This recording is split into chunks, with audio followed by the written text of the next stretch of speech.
हरे कृष्णा। हम लोग nectar of devotion भक्ति रसामृत सिंधु से चर्चा कर रहे हैं। चैप्टर 10 हो चुका है। Techniques of sharing and remembering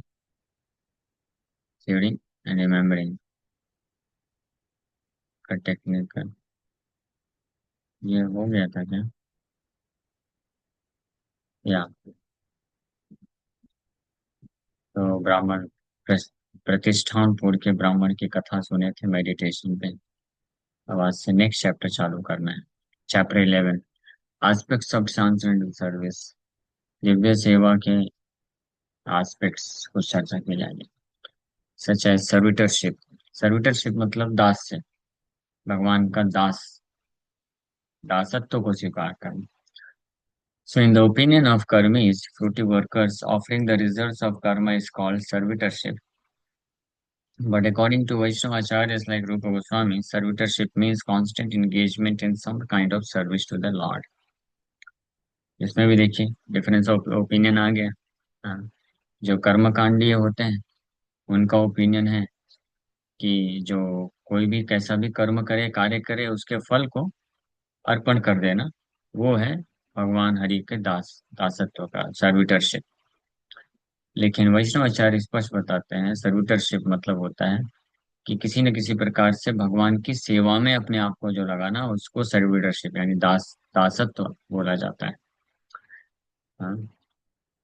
और जो अपने कार्यों के फल को भगवान को अर्पण करते हैं, तो वो भी भक्ति की प्रारंभिक अवस्था में माने जाते हैं। ऐसा नहीं बोला जा रहा है कि वो भक्त नहीं है, लेकिन वो प्रारंभिक अवस्था है, वो अभी दास नहीं बने। वो जो है भगवान से कनेक्ट हो गए हैं। योग, उसको कर्म योग बोला जाता है। So that is also a kind of भक्ति योगा, बिगिनिंग स्टेज ऑफ भक्ति योगा। बट एक्चुअल जो जो दास है, वो प्रारंभ होता है जब कोई भगवान के लिए कुछ करता है। हाँ, जैसे नाम जप करता है, भगवान के बारे में श्रवण करता है, भगवान का पूजा करता है, या भगवान के लिए कुछ सेवा करता है, भगवान के मंदिर जाता है, उसको बोलते हैं दासत्व। दास है, दास बन रहा है। केवल जो अपने कार्यों के फल को अर्पण करता है वो वास्तविक रूप है, वो दास नहीं है। वो शांत रस में आता है। शांत रस मतलब न्यूट्रल है, बट कनेक्शन है, एक फेवरेबल है, ये बोल सकते हैं। तो उसको पुण्य मिलता है। So in the Skanda Puran, it is said that those who are attached to ritualistic activities, the four orders of social life and the four orders of spiritual life, are considered devotees. But when devotees are actually engaged in offering service to the Lord directly, these must be Bhagavatas of pure devotees.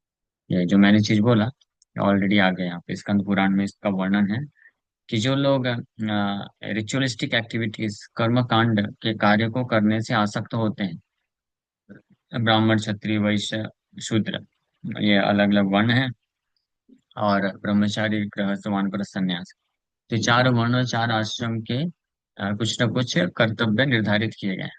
तो उन कार्यों को करने से अगर कोई आसक्त हो जाता है, तो उनको भी भक्त बोला गया है, लेकिन वो शुद्ध भक्त की कैटेगरी में नहीं डाला गया है।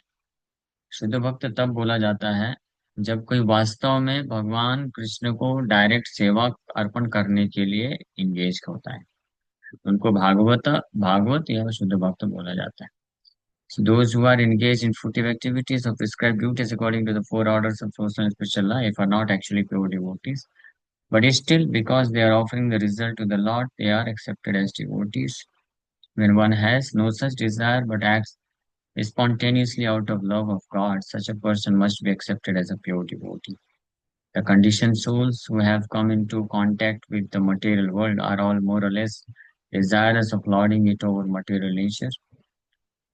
The system of varnashram and the prescribed duties under this system are so designed that the conditioned soul may enjoy in the material world according to his desire for sense gratification, and at the same time gradually become elevated to spiritual understanding.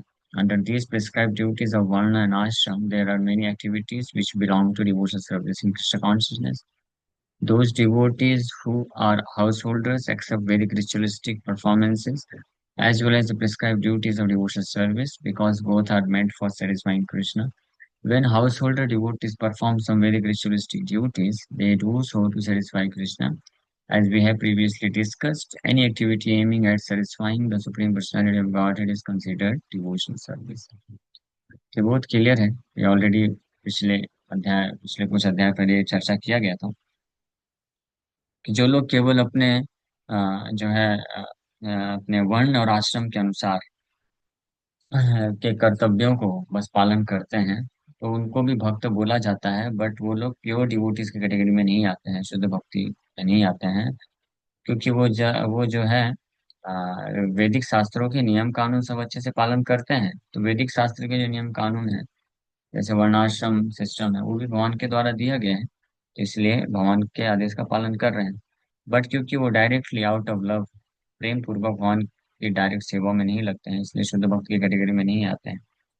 लेकिन जो शुद्ध भक्त होते हैं वो spontaneously भगवान कृष्ण की सेवा में अपने आप को डायरेक्ट लगाते हैं। एंड स्पेसिफिकली श्रवणम कीर्तनम, chanting the holy name of Krishna, Krishna कथा श्रवण करना और कृष्ण के विग्रहों का सेवा करना, कृष्ण को भोग लगाना, कृष्ण के लिए किसी प्रकार से सेवा करना, ये शुद्ध भक्ति के अंग होते हैं, कार्य होते हैं। और हम जो अन्य कार्य कर्तव्य का पालन करते हैं, तो हालांकि वो भी भगवान के द्वारा वर्णाश्रम धर्म के अनुसार दिया गया है, लेकिन वो शुद्ध भक्ति के स्तर में नहीं आता है।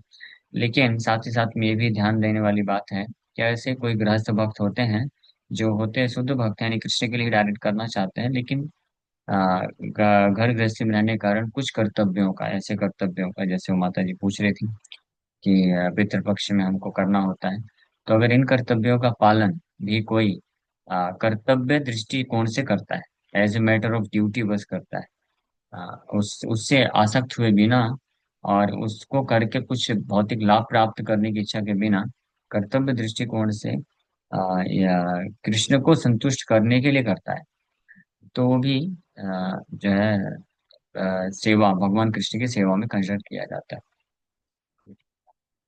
But there is a very thin line of difference. ये बहुत ही पतली इसमें परत है, ये डिफरेंस में, कि जब कोई भक्त होता है, शुद्ध भक्त होता है, वो वैदिक अपने वर्णाश्रम धर्म के कर्तव्यों को करता है, और जब कोई हमारे जैसा बद्ध जीवात्मा करता है, तो इसलिए हमको ऐसे we can not give excuse. Like कुछ कई बार होता है, कुछ भक्त लोग ये एक्सक्यूज देते हैं कि गोपियों ने भी तो कात्यायनी देवी का पूजा किया था, पार्वती दुर्गा देवी की एक विस्तार है कात्यायनी देवी, उनका पूजा किया था गोपियों ने भी। तो but we can not give this excuse, we are not at the level of gopis. गोपियों ने वो पूजा किया दुर्गा देवी का, but they have complete pure desire only to get Krishna as their husband. But we don't have such desire. We have many more. We have others also in our heart. एक ये point है। और ऐसे भागवत में भी है, एक महान राजा हुए, वो भी क्योंकि राजा थे, तो उनका जो है धर्म के उनके राज्य क्षत्रिय धर्म के अनुसार वो यज्ञ करते थे, अनेकों प्रकार के, कई बार कई देवताओं का भी यज्ञ करते थे। But he was a pure devotee, वो शुद्ध भक्त थे, तो कोई भी यज्ञ करते थे वो भगवान नारायण को समर्पण करते हुए करते थे। तो क्योंकि वो उनका रोल था, इसलिए यज्ञ उनको करके दिखाना था ताकि लोग फॉलो कर सकें। यदि आचरती श्रेष्ठा, because he was in leadership position, तो इसलिए उनको करना पड़ता था, बट एट हार्ट, हृदय से उनको करने का इच्छा नहीं था। वो करना पड़ता था because he was duty bound to do this. तो इसलिए वो फिर उनको वो यज्ञों को करने का पुण्य फिर नहीं लेना पड़ा। नहीं तो अगर कोई ऐसा राजा होगा जो कृष्ण का शुद्ध भक्त नहीं है, तो यज्ञों को करेगा तो पुण्य प्राप्त करेगा और स्वर्ग में जाएगा। लेकिन वो एक राजा हुए, उनका नाम मुझे अभी भूल रहा है, भागवत में दिया है, तो वो यज्ञ करते थे, कृष्ण को समर्पण करते हुए करते थे, पूर्ण रूप से। तो इसलिए पुण्य की बजाय वो कृष्ण की भक्ति में तरीके से काउंट हो गया उनके लिए। जैसे लाइक उदाहरण अर्जुन का भी, तो अर्जुन क्षत्रिय थे, तो युद्ध करना उनका धर्म था। तो अगर अर्जुन कृष्ण के लिए नहीं करते, तो साधारण रूप से धर्म युद्ध करते, तो उनको स्वर्ग मिलता। लेकिन because he did this, because Krishna told, तो सो इसलिए उनको वो युद्ध करना भी भक्ति का कार्य है। श्रील रूप Goswami describes one who is fit or becoming engaged in devotional service. So Rupa Goswami describes one who is fit for becoming engaged in devotional service. He says that persons who are neophytes and who have developed a little love of Godhead are not interested in the activities of sense gratification in proportion to their devotion. But if there is still some attraction for sense gratifying activities, then the results of such activities should be offered to Krishna. This is also called engagement in the service of the Lord, with the Lord as the master and the worker as the servant. Shri रूप गोस्वामी ये भी वर्णन करते हैं कि भगवान की ऐसी सेवा में लगने के लिए कौन योग्य है। बोलते हैं जो भक्ति में नए हैं और जिन्होंने बहुत अल्प मात्रा में कृष्ण के प्रति प्रेम विकसित कर लिया है, तो फिर उनको सेंस ग्रेटिफिकेशन इस संसार के अंदर तृप्ति को प्राप्त करने की इच्छा नहीं रहती। ये प्रमाण है कि अगर कोई थोड़ा भी भगवान के प्रति प्रेम विकसित कर लेगा कृष्ण के प्रति, तो इस संसार के इंद्र तृप्ति की भावनाओं को त्याग देगा। लेकिन अगर क्योंकि पूर्ण रूप से प्रेम विकसित नहीं होने के कारण कुछ कुछ अल्प मात्रा में कुछ सेंस ग्रेटिफिकेशन के आकर्षण रहते हैं, लेकिन ऑफ कोर्स ये सेंस ग्रेटिफिकेशन के आकर्षण ये पाप में वाले नहीं है, पाप पाप करके नहीं होता है। ये कुछ आकर्षण रहता है, कुछ नेम फेम का डिजायर रहता है या तो, या लाइक दिस। सो उनको अब ऐसे कार्यों को भी भगवान से जोड़ करके उसके रिजल्ट को भगवान को अर्पण करना चाहिए। वो भी फिर सेवा में काउंट होता है और इस प्रकार से उनका ऐसा भी जो डिजायर है वो भी शुद्ध हो जाता है finally. So in the Naradiya Puran, there is a statement of how this servitorship is transcendental. So it is said there that a person who is constantly engaged in devotional service by his body, mind, and words, or even a person who is not practically engaged but is simply desiring to be so, is considered to be liberated. हाँ, ये जो भगवान का दास बन करके भगवान का सेवा करना ये कितना दिव्य है, इसको नारदी पुराण में बताया गया है कि ऐसा व्यक्ति जो अपने शरीर, मन और वाणी से भगवान कृष्ण की सेवा में नियुक्त है, तो वो भी मुक्त पुरुष है। और यहाँ तक कि अगर कोई किसी कारणवश अपने शरीर और वाणी से, मन से पूरी तरह से भगवान की सेवा में नहीं लग पा रहा है, but he is simply desiring to be so, उसका हृदय में ऐसा इच्छा है, हाँ, तो he is also considered to be liberated, वो भी मुक्त पुरुष। Simply desiring to be so means कि बिकॉज ऑफ बॉडली डिफिकल्टीज, या तो शारीरिक अयोग्यता के कारण, जैसे कोई बहुत वृद्ध हो गया है, या फाइनेंशियली इतना कैपेबल ना हो पाने के कारण वो जो चाहता है जिस प्रकार से कृष्ण की सेवा ऐसा नहीं कर पा रहा है, लेकिन इच्छा है उसको। तो यहाँ पे इम्पोर्टेंट पॉइंट ये है, but he he doesn't have any desire to be engage in otherwise, sense gratification के लिए ऐसा नहीं एंगेज नहीं। ऐसा नहीं हो सकता है कि कोई बोलेगा कि मुझे तो, मैं कृष्ण की सेवा नहीं कर पा रहा हूँ लेकिन कृष्ण की सेवा करने की इच्छा है, इच्छा रखता हूँ, तो करिए, प्रॉब्लम क्या है। क्योंकि और भी अन्य इच्छाएं होती हैं, तो वो इच्छाएं उसको भौतिक जगत में एंगेज कर देती हैं, तो वहां पे वो इनकैपेबल नहीं है। Means he is youth devotee, युवा है, मतलब शारीरिक रूप से सक्षम है, वो कर सकता है, नाम जप भी कर सकता है, कृष्ण के मंदिर आ सकता है, सेवा कर सकता है, या उसके पास पैसे हैं तो पैसे का इस्तेमाल करके कृष्ण के लिए कुछ समर्पण कर सकता है, सेवा कर सकता है। लेकिन वो अपने समय को, अपनी जो शारीरिक जो योग्यताएं हैं या धन संपत्ति है, उसको अन्य जगह इंद्र तृप्ति के लिए लगा देता है। हाँ, तो ये केस में आ, ऐसा नहीं बोल सकते कि इज लिबरेटेड। बट ये जीरो और वन नहीं होता है। अगर कोई सेंस ग्रेटिफिकेशन में भी लगा हुआ है, बट अगर if simply goes on desiring to serve Krishna, Krishna की सेवा करने की इच्छा हृदय में रखा रहे, तो धीरे धीरे वो प्रवृत्ति फिर उस डायरेक्शन में कर सकता है। बट ऐसा कोई कंडीशन, ऐसा कोई स्थिति है किसी भक्त का कि वो करना चाहता है, और अगर उसके पास अपॉर्चुनिटी है या वो कैपेबिलिटी हो तो करेगा।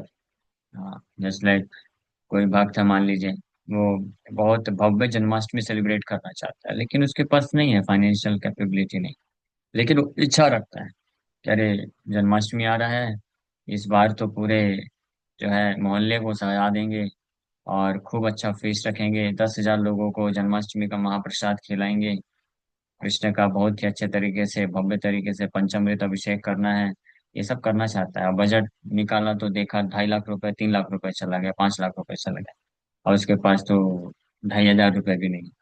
तो क्या करेगा? तो जितना है उसमें से उतना ही, बहुत ज्यादा फीस्ट ना बना करके, खिचड़ी बना करके कृष्ण को भोग लगाता है, और फिर 50-60 लोगों को खिचड़ी बांट के खिला देता है। So that is also considered, such a devotee is also considered to be liberated. हाँ, ये इम्पोर्टेंट पॉइंट है, ये इस तरह से समझना चाहिए। एनीवे, तो ये है सर्विटरशिप, भगवान के दास्य रस में सेवा। अब नेक्स्ट कल हम लोग चर्चा करेंगे डिवोशी सर्विस इन फ्रेंडशिप, सख्य रस में क्या सेवा होती है। Hare Krishna, thank you very much. किसी बात का कोई प्रश्न है?